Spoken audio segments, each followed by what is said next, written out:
ഇന്നത്തെ റെസിപ്പി എന്നാ നിങ്ങൾക്ക് ഓൾറെഡി തമ്മനയിൽ അടുപ്പ് പിടിയിട്ടുണ്ടാവും അല്ലെ.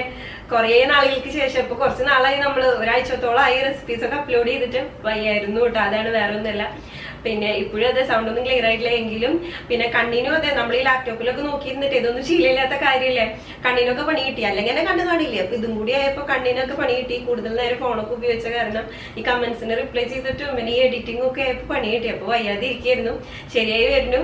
അപ്പൊ എന്തായാലും ഞാൻ വിചാരിച്ചു ഒരു അടിപൊളി ഇഡ്ഡലി, എല്ലാവരും പെട്ടെന്ന് തയ്യാറാക്കാൻ പറ്റുന്ന റെസിപ്പീസ് ആണ് ചോദിക്കുന്നത്. അപ്പൊ എന്തായാലും ഇഡ്ഡലി പെട്ടെന്ന് തന്നെ തയ്യാറാക്കാം. ഞാൻ പറഞ്ഞ പോലെ പുട്ടുപൊടി ഉണ്ടായാൽ മതി. അരിപ്പൊടി നമ്മുടെ സാധാ വറുത്ത അരിപ്പൊടി വെച്ചിട്ടൊന്നും ചെയ്തപ്പോ ശരിയായിട്ടില്ല കേട്ടോ.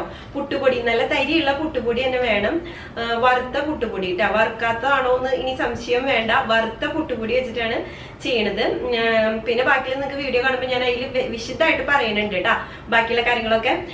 അപ്പൊ എല്ലാവരും തയ്യാറാക്കി നോക്കുക, എന്തായാലും ഇഷ്ടാവും. നല്ല പഞ്ഞിക്കുട്ടി പോലത്തെ ഇഡ്ഡലിയാണ്.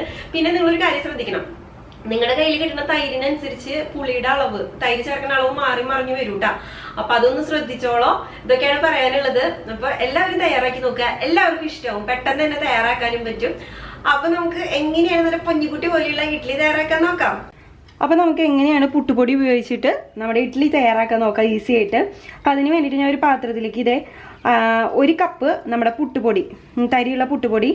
ഇത് വറുത്ത പുട്ടുപൊടിയാണ് കേട്ടോ. ഇനി കുറച്ച് കാര്യങ്ങൾ ഞാൻ പറയാം കേട്ടോ. കാരണം എന്താ വെച്ചാൽ കുറെ പേര് സംശയമായിട്ട് എപ്പോഴും ചോദിക്കുന്ന കാര്യങ്ങളാണ്, വറുത്തതാണോ എന്ന് ചോദിക്കും. അപ്പോൾ ഇത് വറുത്ത പുട്ടുപൊടിയാണ്. വറുക്കാത്ത പുട്ടുപൊടി വെച്ച് ചെയ്യാൻ പറ്റുമോ എന്നും ചോദിക്കും. അപ്പോൾ എനിക്ക് പറയാനുള്ളത്, അങ്ങനെ ചെയ്ത് നോക്കിയിട്ടില്ല, പറ്റായിക ഉണ്ടാവുമോ എന്ന് എനിക്ക് അറിയില്ല, ഞാൻ ചെയ്ത് നോക്കിയിട്ടില്ല. അപ്പോൾ അതൊരു കാര്യം. ഇത് വറുത്ത പുട്ടുപൊടിയാണ്. നമ്മുടെ വീട്ടിലുള്ള നിങ്ങൾക്ക് പാക്കറ്റ് കടയിൽ നിന്ന് മേടിക്കുന്നതാ പുട്ടുപൊടി എന്ന് പറഞ്ഞ് കിട്ടുന്ന ഏത് പൊടി ഉപയോഗിച്ച് നമുക്ക് ഇതുപോലെ തയ്യാറാക്കാം കേട്ടോ. പിന്നെ അരിപ്പൊടി ഉപയോഗിക്കാൻ പറ്റുമോ ചോദിക്കും ചിലപ്പോൾ നിങ്ങൾ. അപ്പൊ അതിനുള്ള ഉത്തരം എന്താണെന്ന് വെച്ചാൽ അത്ര നന്നാവില്ല. അത് അതിന് കൂട്ടി തന്നെ പറയണു. അരിപ്പൊടി ആകുമ്പോൾ ഇത്ര നന്നായിട്ട് എനിക്ക് കിട്ടിയിട്ടില്ല, ഒരു ഇത്തിരി കട്ടിപ്പ് ഉണ്ടാവാറുണ്ട് ഉള്ളിൽ. പിന്നെ ഒരു ചോദ്യം കൂടി വരും, അതുകൂടി പറയട്ടെ. ദോശ ഉണ്ടാക്കാൻ പറ്റുമോ ചോദിക്കും ഇത് വെച്ചിട്ട്. ദോശ ഉണ്ടാക്കാനായിട്ട് വേറൊരു സാധനം കൂടി ചേർത്താലാണ് ദോശ ഉണ്ടാക്കാൻ നന്നാവുള്ളൂ കേട്ടോ. അപ്പം അതും കൂടി പറയുന്നു. ഇത് വെച്ച് ദോശ ഉണ്ടാക്കുമ്പം അത്ര കറക്റ്റായിട്ട് പരന്ന് വൃത്തിക്ക് കിട്ടാറില്ല.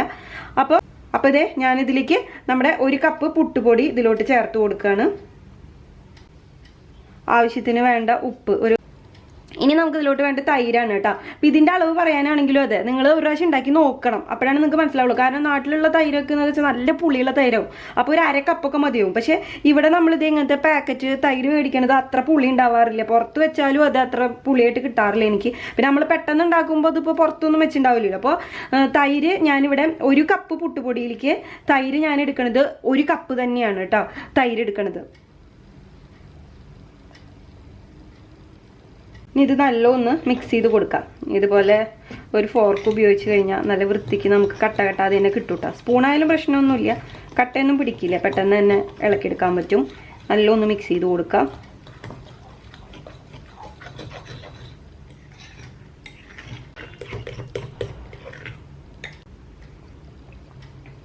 നമുക്കൊന്ന് മാവിൻ്റെ പുളി ഒന്ന് നോക്കി നോക്കാം കേട്ടോ.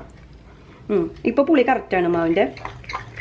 പുളി ഇത്തിരി മുന്തി നിൽക്കണം, എന്നാലാണ് നമുക്ക് ഉണ്ടാക്കി വരുമ്പോൾ കറക്റ്റായിട്ട് കിട്ടുള്ളൂ. ഇനി ഇതിലോട്ട് നമുക്ക് വെള്ളം ആദ്യം ഞാനൊരു 1/2 കപ്പ് വെള്ളം ചേർക്കട്ടെ കേട്ടോ. അതിന് ശേഷം ഞാൻ പറയാം.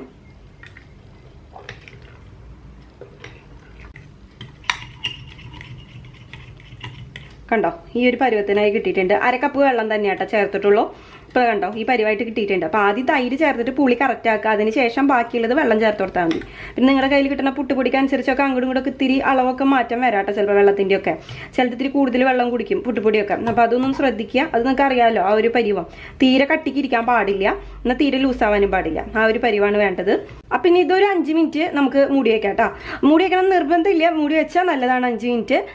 നമ്മുടെ ഇഡ്ഡലി പാത്രമൊക്കെ ഒന്ന് കഴുകി സ്റ്റൗമ്മ കയറ്റിയാൽ വെള്ളം തിളച്ച് വരാൻ നേരം ഉണ്ടല്ലോ, അത് മാത്രം മതി ഇതിന്. ആ ഒരു നേരം അവിടെ ഇരുന്നാൽ മതി. അപ്പോൾ ഇത് കലക്കി വെച്ചിട്ട് നമ്മൾ ഇഡ്ഡലി പാത്രം സെറ്റാക്കാൻ പോയാൽ മതി. അപ്പോൾ അത് കറക്റ്റായിരിക്കും. അപ്പോൾ ഇനി നമുക്കൊരു സീക്രട്ട് ഇൻഗ്രീഡിയൻറ്റ് കൂടി ചേർക്കാണ്ടിട്ട്. അപ്പോഴത്തേനും ഞാൻ ഇഡ്ഡലി പാത്രം വെള്ളം ഒഴിച്ച് സെറ്റാക്കട്ടെ. അപ്പോഴത്തേനും ഇതൊരു 5 മിനിറ്റ് അപ്പോഴത്തേനും ആവും. അപ്പോൾ ഇത് ഞാനൊരു 5 മിനിറ്റ് ഒന്ന് മൂടി വെച്ചിട്ടുണ്ടായിരുന്നു. 5 മിനിറ്റ് കഴിഞ്ഞു. ഞാൻ അപ്പുറത്ത് വെള്ളം സെറ്റാക്കാൻ വെച്ചിട്ടുണ്ട് കേട്ടോ ചൂടാവാനായിട്ട്. ഇത് കണ്ടോ, ഈ ഇനോയാണ് ഞാൻ എടുത്തേക്കണത്. ഞാൻ മൂടി ഇട്ടിട്ട് അപ്പോൾ അത് ചെരിച്ച് കാണിച്ചു തരാൻ പറ്റും. കണ്ടോ, ഈ ഇനോ റെഗുലർ ഇനോ എന്ന് പറഞ്ഞാൽ നമുക്ക് മേടിക്കാൻ കിട്ടും. കാണാനില്ലേ, ഇതാണ്ടോ ഈ ഇനോ എടുത്തോളൂ കേട്ടോ, റെഗുലർ ഇനോ. ഇതാണ് നമ്മുടെ സീക്രട്ട് ഇൻഗ്രീഡിയൻറ്റ്. ഇതാണ് ചേർക്കേണ്ടത്. ഞാൻ ഇങ്ങനത്തെ ഒരു കുപ്പിയുടെയാണ് കേട്ടോ ചേർക്കുന്നത്. നമ്മുടെ മെഡിക്കൽ ഷോപ്പിലും പിന്നെ സാധാ സൂപ്പർ മാർക്കറ്റിലൊക്കെ മേടിക്കാൻ കിട്ടും. നമ്മൾ എന്താ പറയുക, ഗ്യാസിനൊക്കെ ഇത് നമ്മൾ വയറ്റിലേക്ക് നല്ലതാണ്. നമ്മളിത് വെള്ളത്തിൽ കലക്കി കുടിക്കുന്നതൊക്കെ വളരെ നല്ലതാണ് കേട്ടോ. അപ്പോൾ ആ സാധനമാണ് ഇത്. അപ്പോൾ ഇത് ചേർക്കുന്നതുകൊണ്ട് ഒരു കുഴപ്പമില്ല നമുക്ക് ഫുഡിലൊന്നും. ഇതാണ് ഞാൻ ചേർക്കാറ്. പിന്നെ ഒരു കാര്യം പറയാനുള്ളത്, ഇതിന് പകരം ചിലർ ചോദിക്കും ബേക്കിംഗ് പൗഡർ ബേക്കിംഗ് സോഡ ചേർക്കാൻ പറ്റുമോ എന്ന് ചോദിക്കും. അപ്പോൾ എനിക്ക് പറയാനുള്ളത്, ഞാൻ ഇതുവരെ ബേക്കിംഗ് പൗഡർ ബേക്കിംഗ് സോഡയും ചേർക്കുമ്പോൾ എനിക്ക് ഇങ്ങനത്തെ സാധനങ്ങൾക്ക് ചൂവാറില്ല. അപ്പോൾ അത് പറ്റില്ല എന്ന് ഒരിക്കലും പറയില്ല. യൂട്യൂബിൽ തന്നെ കുറേ വീഡിയോസ് ഉണ്ടല്ലോ, നിങ്ങൾ കണ്ടിട്ടൊക്കെ ഉണ്ടാവും. കുറേ പേരുടെയൊക്കെ ബേക്കിംഗ് പൗഡറും ബേക്കിംഗ് സോഡയൊക്കെ ചേർത്തിട്ടുള്ള. അപ്പോൾ അതൊക്കെ ശരിയായിട്ടുള്ളതല്ലേ. അപ്പോൾ ഞാൻ ഒരിക്കലും പറ്റില്ല എന്ന് പറയില്ല. അത് ചിലവരുടെ കൈവഴക്കാണ്, അങ്ങനെ പറയാനേ പറ്റുള്ളൂ. അപ്പോൾ ഞാനിതിലേക്ക് എനിക്ക് ഈ ഇനോ വെച്ച് ചെയ്യുമ്പോഴാണ് എപ്പോഴും റെഡി ആവാറ്. എനിക്ക് ബേക്കിംഗ് പൗഡറും ബേക്കിംഗ് സോഡ ഇട്ട ഒരു ജമ്മത്ത കാലത്ത് നേടിയാവാറില്ല. അപ്പം ഞാൻ ആദ്യം വർത്താനം പറയില്ല. ഇനി ഇതിലേക്ക് നമുക്ക് ഇനോ ചേർത്ത് കൊടുക്കണം.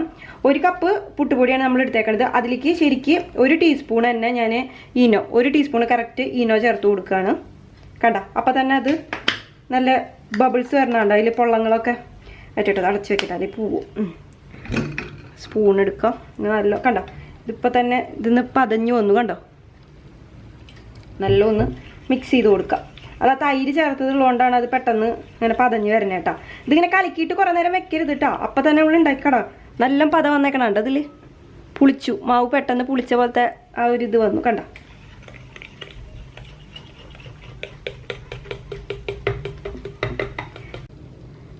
നിങ്ങൾക്ക് കാണാൻ പറ്റുന്നില്ലേ? നല്ല പുളിച്ചു വന്നിട്ടുണ്ട് മാവ് കേട്ടോ. നമുക്ക് മാവ് പുളിച്ചിട്ടുണ്ടോ എന്ന് നമ്മളിങ്ങനെ ഈ പാത്രത്തുമ്മ തന്നെ നമുക്കിങ്ങനെ കൊട്ടുമ്പോൾ അറിയാൻ പറ്റും. ഒരു പ്രത്യേക സൗണ്ട് വരും. ഇനി നമുക്കിത് ഇഡ്ഡലി പാത്രത്തിൽ നമ്മുടെ ഇഡ്ഡലി തട്ടിൽ ഒഴിച്ചിട്ട് നമുക്ക് വേവിച്ചെടുക്കാം. കണ്ടോ, നല്ല പുളിച്ച മാവ് പോലെ തന്നെ നമ്മൾ കലക്കി വെച്ച് പുളിച്ച മാവ് പോലെ ആയി വന്നിട്ടുണ്ട്. ഇനി ഇത് നമുക്ക് ഇഡ്ഡലി തട്ടിൽ ഒഴിച്ചു കൊടുക്കാം. നിറച്ചൊഴിക്കേണ്ട, നല്ല വീർത്ത് വരും അത്യാവശ്യത്തിന്. അപ്പോൾ അത് നിങ്ങളുടെ ഇഡ്ഡലി തട്ടിൻ്റെ പരുവത്തിനനുസരിച്ച് കണ്ടോ.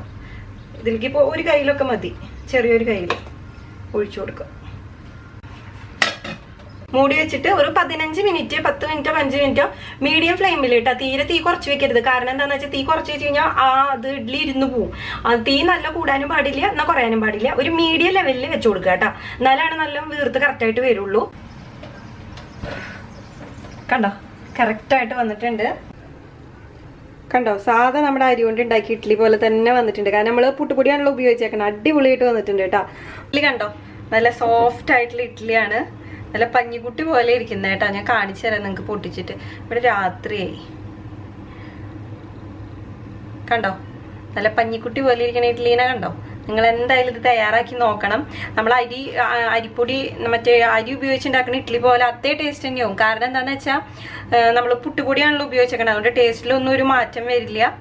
കണ്ടോ, നല്ല പഞ്ഞിക്കുട്ടി പോലെ ഇരിക്കുന്ന ഇഡ്ഡലിയാണ്. നിങ്ങൾ എന്തായാലും തയ്യാറാക്കി നോക്കുക. ഞാൻ വെറുതെ പൊട്ടിച്ച് ഇനി പൊട്ടിച്ച് വെച്ച് കഴിഞ്ഞാൽ ഒരു ഭംഗി ഉണ്ടാവില്ല കാണാനായിട്ട്.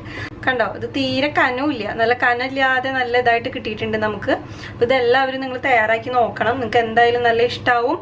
പിന്നെ ഇതുകൊണ്ട് നമുക്ക് ഒരു 10 ഇഡ്ഡലി ഈ ഒരു അളവിന് ഉണ്ടാക്കാനാണെങ്കിൽ, കുഞ്ഞ് തട്ടാണെങ്കിൽ 10 എണ്ണമൊക്കെ ഉണ്ടാക്കാം നിങ്ങൾക്ക്, ആ ഒരു അളവിന് ചെയ്യുകയാണെങ്കിൽ കേട്ടോ. പിന്നെ അതുപോലെ നിങ്ങളിത് തയ്യാറാക്കുന്ന നേരത്ത് കുറച്ച് മാത്രം മാവ് ഒഴിക്കുക കേട്ടോ. കുറേ മാവ് നമ്മുടെ ഇഡ്ഡലി തട്ടിൽ ഒഴിക്കുമ്പോഴേ ഇങ്ങനെ ഉണ്ടപ്പിയായിട്ട് വരില്ല, അങ്ങനെ പരന്നു പോകും. അതിലാകെ കുറച്ച് മാവ് ഒഴിക്കുമ്പോഴാണ് നല്ല ഉണ്ടപ്പിയായിട്ട് വരിക. അല്ലെങ്കിൽ ഇങ്ങനെ പരന്ന പോലെ വരിക ആ തട്ട് നിറച്ചൊഴിച്ച് കഴിഞ്ഞാൽ.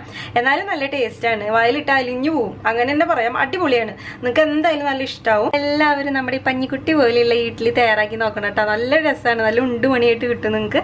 അപ്പോൾ 5 മിനിറ്റിനുള്ളിൽ നമുക്ക് തയ്യാറാക്കുകയും ചെയ്യാം. അപ്പോൾ ഇതെന്തായാലും നിങ്ങളെല്ലാവരും തയ്യാറാക്കി നോക്കിയിട്ട് അഭിപ്രായം പറയാൻ മറക്കരുത് കേട്ടോ. അപ്പോൾ നമുക്ക് അടുത്തൊരു ഈസി റെസിപ്പി ആയിട്ട് കാണാം. അയ്യോ, അപ്പൊ ഇതേ ഞാനിതിലേക്ക് നമ്മുടെ 1 കപ്പ് പുട്ടുപൊടി ഇതിലോട്ട് ചേർത്ത് കൊടുക്കുകയാണ്. അപ്പൊ എല്ലാവർക്കും അപ്പൊ ഇന്നത്തെ റെസിപ്പി എന്താ നിങ്ങൾക്ക് ഓൾറെഡി തമ്മനയിൽ അടുപ്പ് പിടിയിട്ടുണ്ടാവില്ല. അതുപോലെ തന്നെ റെഗുലർ ഇനോ ചേർക്കാൻ നോക്കുക കേട്ടോ. ഈ ഫ്ലവേഴ്സ് ഒക്കെ ഉള്ളത്, രുചികളുള്ളത് ചേർത്ത് കഴിഞ്ഞാൽ നന്നാവില്ല, കൊള്ളില്ല. അപ്പം ഇത് നാരങ്ങയുടെയും